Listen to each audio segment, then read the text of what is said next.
कल्पना करा, संपूर्ण सृष्टी नष्ट होण्याच्या मार्गावर आहे. देव आणि दानव घाबरलेत आणि त्यावेळी एकच शक्ती पुढे येते, महादेव. मित्रांनो, आज तुम्हाला महाशिवरात्रीची खरी कथा सांगणार आहे, जी बहुतेक लोकांना पूर्ण माहिती नाही. व्हिडिओ शेवटपर्यंत बघा, कारण शेवटी सांगणार आहे महाशिवरात्रीला कोणता जप केल्यास विशेष कृपा मिळते. एकेकाळी देवतांची शक्ती कमी झाली.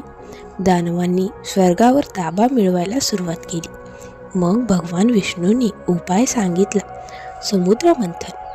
मंदार पर्वत, वासुकी नाग, देव दानव दोघेही सहभागी झाले. पण मंथनातून जे बाहेर आलं ते पाहून देवसुद्धा थरथर कापले. सर्वात आधी बाहेर आलं हलाहल विष, इतकं भयंकर की त्याच्या उष्णतेने जग जळू लागलं. देव ब्रह्मा आणि विष्णूंकडे गेले, पण उपाय नव्हता. आता सृष्टी वाचवणार कोण, हा मोठा प्रश्न पडला सर्व देवांसमोर. सर्वजण कैलासावर गेले. महादेवाने करुणेने विष पिण्याचा निर्णय घेतला. माता पार्वतीने विष कंठात थांबवलं, म्हणून त्यांना नीळकंठ म्हणतात. माऊलींनो, जगतासाठी स्वतःचा जीव धोक्यात घालणारा देव म्हणजेच महादेव. पण याचा महाशिवरात्रीशी कसा संबंध? ही घटना ज्या रात्री घडली ती महाशिवरात्र मानली जाते.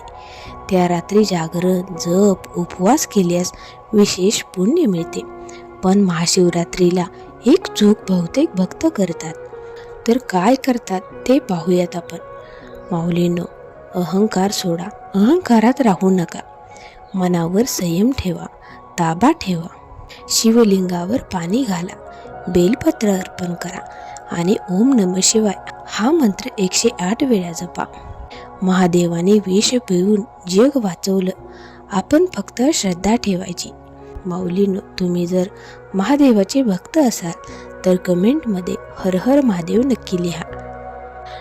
हा व्हिडिओ आवडला असेल तर लाईक करा आणि अशाच शिवभक्तांपर्यंत हा व्हिडिओ पोहोचवण्यासाठी नक्की शेअर करा.